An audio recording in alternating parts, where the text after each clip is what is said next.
الحمدللہ جی ہم آج ایک بہت ہی پیاری پرسنالٹی ہیں، ان کے بارے ہم ذکر کریں گے، بات کریں گے. Before we dive into the story, ابن جوزی رحمہ اللہ بہت بڑے اسکالر گزرے ہیں. وہ کہا کرتے تھے کہ وہ محدث تھے اور وہ کہتے تھے کہ جتنا ضروری فقہ پڑھنا ہے اور احادیث کا پڑھنا ہے، اتنی ہی ضروری اچھے لوگوں کی، نیک لوگوں کی بایوگرافیز پڑھنا ضروری ہیں. کیونکہ دیکھیں ایمان کو اسٹرانگ کرنا، فوسٹر کرنا، اس کے ڈفرینٹ طریقے ہیں.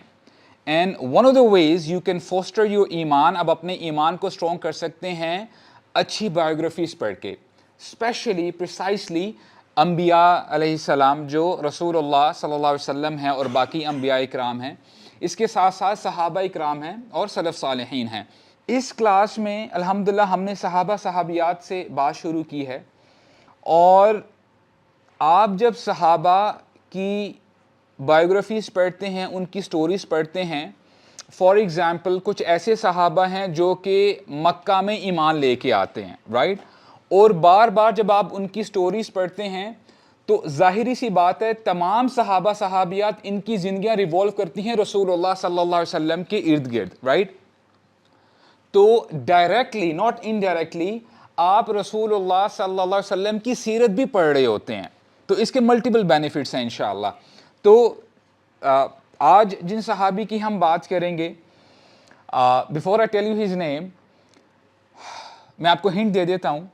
سورہ عبسہ وتولی ان جاءہ الاعمی، یہ ایک نابینا صحابی کے حوالے سے آیات نازل ہوئی تھی، یہ صورت نازل ہوئی تھی، اور ان صحابی کا نام ہے عبداللہ بن ام مکتوم رضی اللہ عنہ.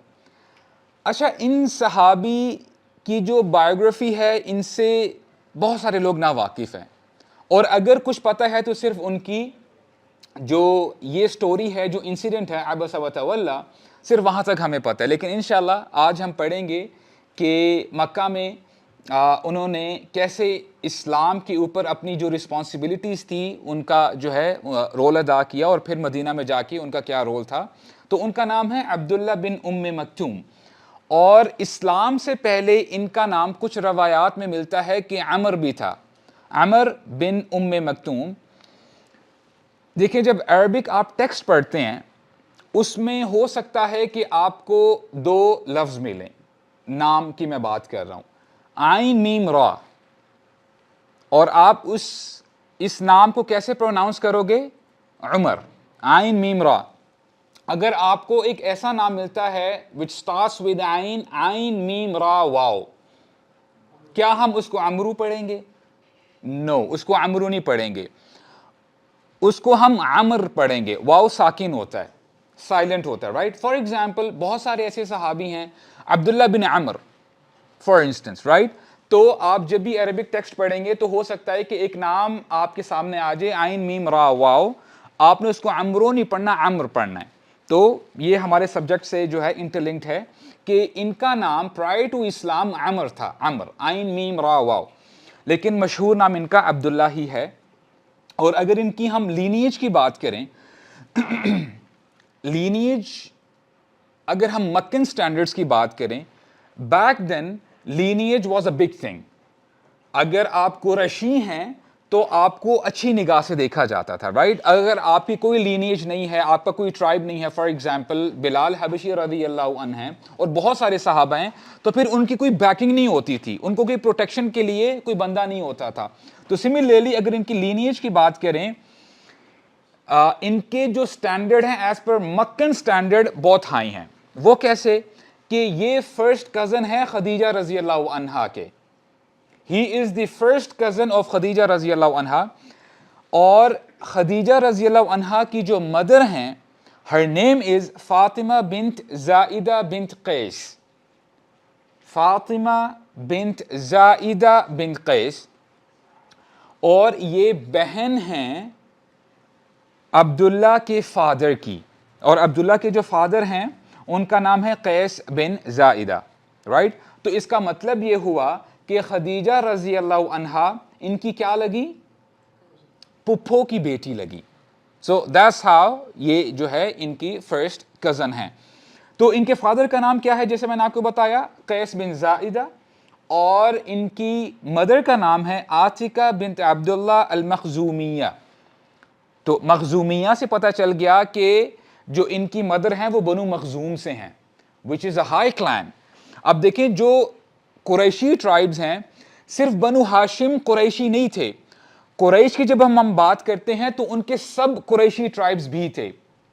فار انسٹنس بنو ہاشم, بنو مخزوم, بنو عدی, بنو تیم, so and so forth, right? تو بنو مخزوم was a very powerful tribe, اور یہ بالکل شولڈر ٹو شولڈر سٹینڈ ہوتا تھا بنو ہاشم کے ساتھ. کون میری ہیلپ کرے گا, مجھے بتائے گا کہ بنو مخزوم سے مجھے 2-3 بندوں کے نام بتائیں کہ جو پاورفل تھے اور وہ بنو مخزوم سے تھے. خالد بن ولید was one of them. خالد بن ولید بنو مخزوم سے تھے, اور خالد بن ولید کے جو فادر ہیں ولید بن مغیرہ, he was considered as per history کہ he was one of the wealthiest person in Mecca. so much so کہ جو مکہ سے جو مدینہ کا جو راستہ تھا اس میں مکہ سے لے کر مدینہ تک جو بھی سٹاپس آتے تھے, جو موٹلز کہہ لیں, جو گھر کہہ لیں, وہ ولید بن مغیرہ کے ہوتے تھے, میننگ بہت امیر تھے. تو بہرحال ولید بن مغیرہ وہ بھی بنو مخزوم سے تھے, خالد بن ولید بھی, اور somebody else ابو جہل بھی بنو مخزوم سے تھے, اور یہ واریر ٹرائب تھا, رائٹ. تو یہاں سے بہرحال ہمیں پتہ چلتا ہے کہ لینیج وائز عبداللہ بن مکتوم یہ بہت پاورفل ٹرائب سے بلونگ کرتے تھے. اور ان کا نام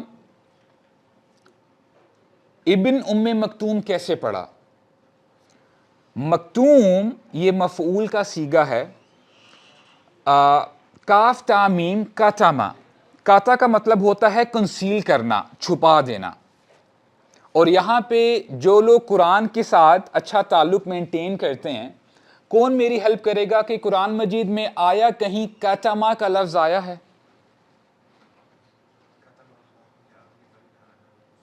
تھوڑا سا اونچی بولیے گا.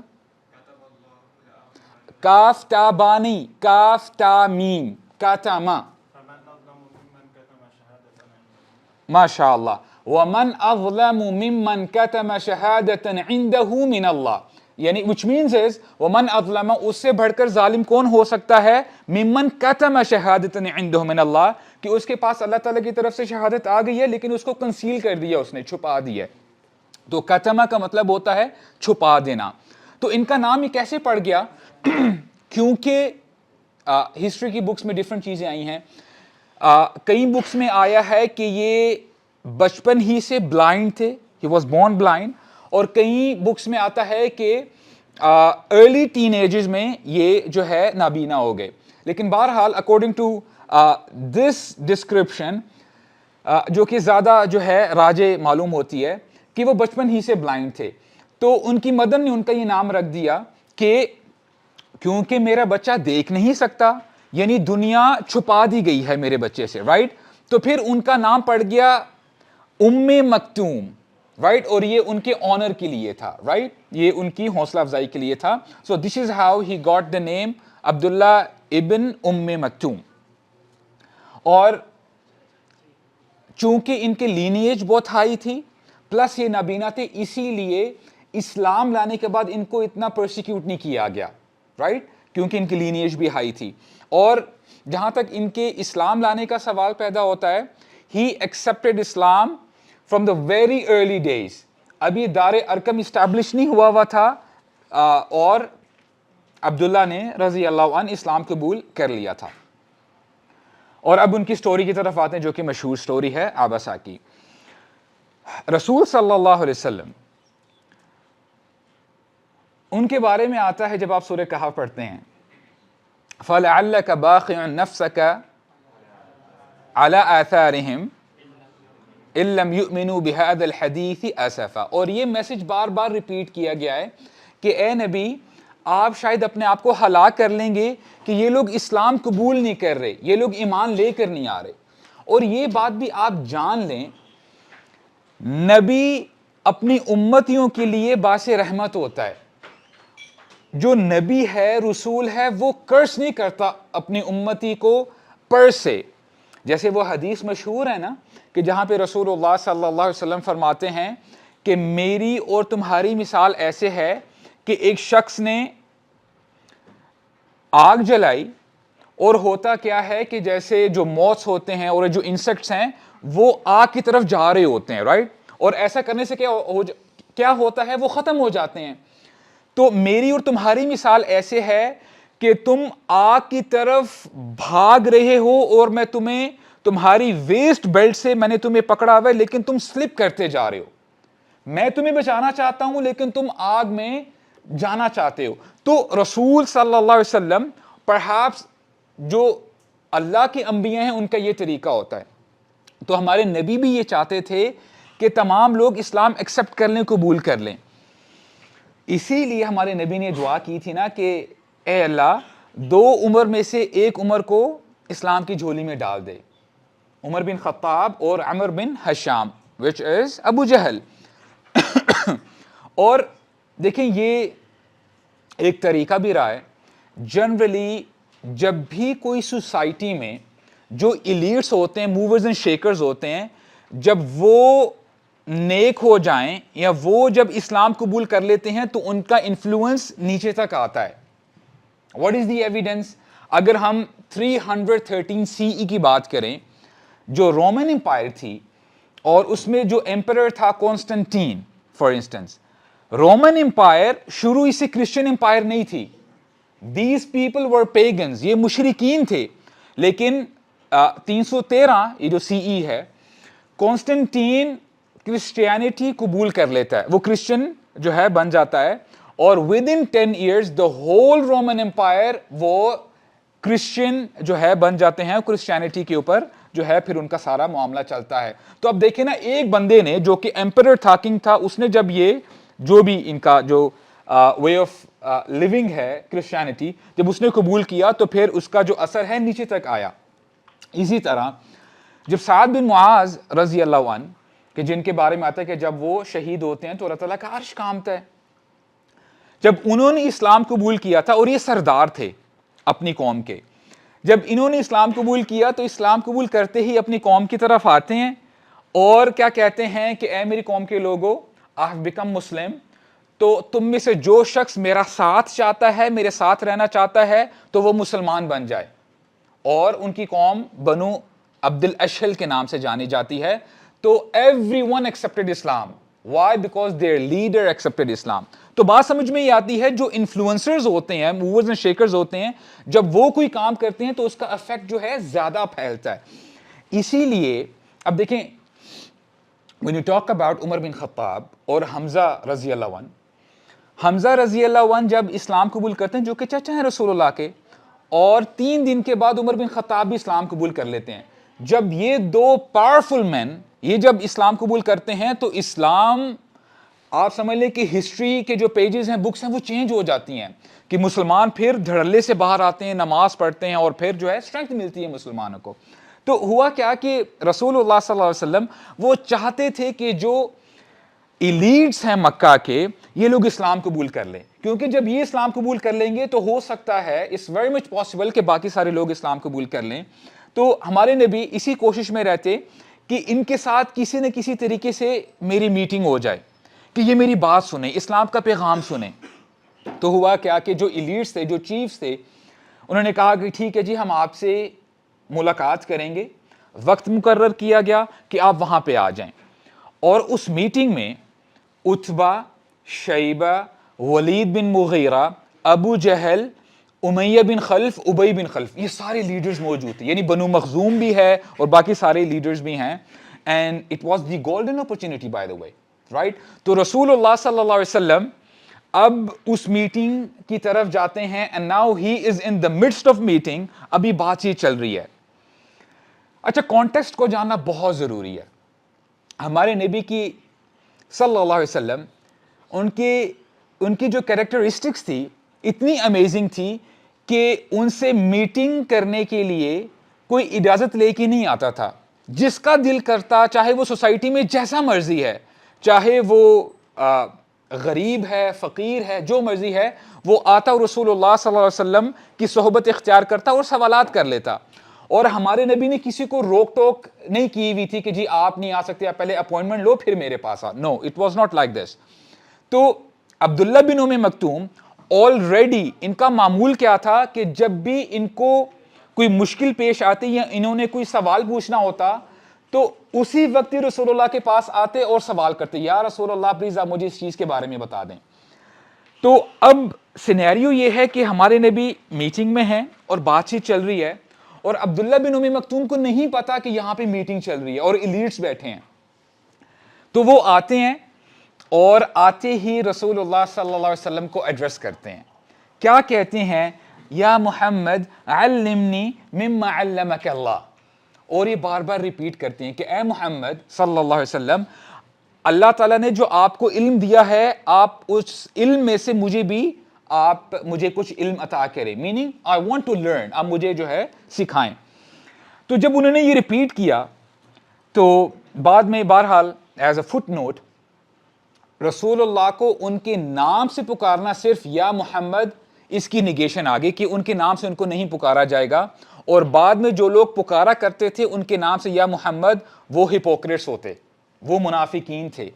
تو ہوا کیا کہ اب کانٹیکسٹ میں جو ہے بات کرتے ہیں کہ عبس و تولی جو صورت ہے, عبس و تولی, ہمارے نبی نے صلی اللہ علیہ وسلم یہ نہیں کہا کہ عبداللہ کیا تم دیکھتی نہیں ہو کہ یہاں پہ کیا چل رہا ہے, بہت امپورٹنٹ میٹنگ ہے, ابھی چلے جاؤ میں تم سے بعد میں بات کروں گا. انہوں نے کچھ بھی نہیں کہا, اور اس کو آپ ایسے سمجھو کہ it was so heavy for the prophet صلی اللہ علیہ وسلم کہ ان کے اخلاق اتنے زبردست تھے کہ جب بندہ سٹریس میں ہوتا ہے نا تو ہوتا کیا ہے کہ اس کے ماتھے پہ بل آ جاتے ہیں, رائٹ, اور وہ اپنی آنکھوں کو نا بند کرتا ہے کہ اب میں کیا کروں. It's a very difficult situation کہ اب میں نے عبداللہ ابن مکتوم کو بھی میں نے جو ہے ناراض نہیں کرنا, اور یہ میٹنگ بھی بڑی امپورٹنٹ ہے. تو انہوں نے کیا کیا کہ انہوں نے پھر یہ ایکسپریشن شو کروایا اور پھر اپنی بات کو کنٹینیو کیا, ان جو لیڈرز تھے بات جو ہے شروع کر دی, کنٹینیو کی. اب جب بات چلتی رہی, بات جب میٹنگ ختم ہو گئی, اب ہمارے نبی جب واپس آ رہے تھے صلی اللہ علیہ وسلم اس میٹنگ سے, اللہ سبحانہ و تعالیٰ نے راستے میں ہی یہ آیات نازل کر دی, عبس و تولی ان جاءہ الاعمی. اب ہم ٹرانسلیشن دیکھتے ہیں آیا ٹو آیا. عبس و تولی کہ ہمارے نبی نے جو ایکسپریشن شو کروائے, ٹھیک ہے, ماتھے پہ جو ہے وہ بل آ گیا اور جو ہے آنکھوں کے جو ایکسپریشن تھے, وتولی, اور انہوں نے کیا کیا, اپنی بات کو کنٹینیو کیا ود the مکنس, انہوں نے بات جو ہے وہ جاری رکھی. ان جاءہ الاعمی, یہ کہ نابینا ان کے پاس آیا, رسول صلی اللہ علیہ وسلم کے پاس آیا. اگلی آیت کیا ہے جی؟ وَمَا يُدْرِيكَ لَعَلَّهُ يَزَّكَّىٰ, اے نبی آپ کو کیا خبر کہ یہ شخص پاکیزگی حاصل کرتا, meaning he wanted to purify himself. اگلی آیت کیا ہے؟ اَوْ يَذَّكَّرُ فَتَنْفَعَهُ الذِّكْرَىٰ, اگر وہ سمجھتا تو یہ نصیحت اس کو فائدہ دیتی, اس کو بینیفٹ دیتی. اما من استغنا, اور وہ شخص جو پرواہ نہیں کرتا. استغنا کا مطلب یہ ہے someone who thinks that he is independent, اس کو کسی کی ضرورت نہیں ہے.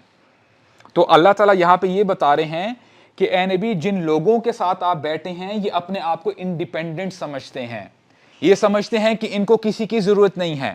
اما من استغنا, جو پرواہ نہیں کرتا, فَأَنْتَ لَهُ تَصَدَّىٰ, آپ اس شخص کی طرف متوجہ ہوتے ہیں, آپ اپنی ساری ایفرٹس ادھر لگا رہے ہیں. وَمَا عَلَيْكَ أَلَّا يَزَّكَّىٰ, حالانکہ اگر وہ نصیحت نہیں پکڑے گا تو آپ کی پکڑ نہیں ہوگی, تو آپ پر الزام نہیں لگایا جائے گا. وَمَا عَلَيْكَ أَلَّا يَزَّكَّىٰ وَأَمَّا مَنْ جَاءَكَ يَسْعَىٰ, اور جو شخص وَمَا عَلَيْكَ أَلَّا يَزَّكَّىٰ وَأَمَّا مَنْ جَاءَكَ يَسْعَىٰ, اور جو شخص دوڑتا ہوا, کوشش کرتا ہوا آپ کے پاس آتا ہے, فَأَنْتَ عَنْهُ تَلَهَّىٰ, تو آپ ایسے شخص سے بے رخی کرتے ہیں, رائٹ, اب اس کی طرف آپ توجہ نہیں کرتے. کَلَّا إِنَّهَا تَذْكِرَةٌ, ہرگز نہیں, یہ قرآن ایک نصیحت ہے. اور پھر آگے جو ہے آیات چلتے ہیں, کَلَّا إِنَّهَا تَذْكِرَةٌ. What is the next ayah? فَمَنْ شَاءَ ذَكَرَ فِي صُحُفٍ مُكَرَّمَةٍ مَرْفُوعَةٍ مُطَهَّرَةٍ بِأَيْدِي سَفَرَةٍ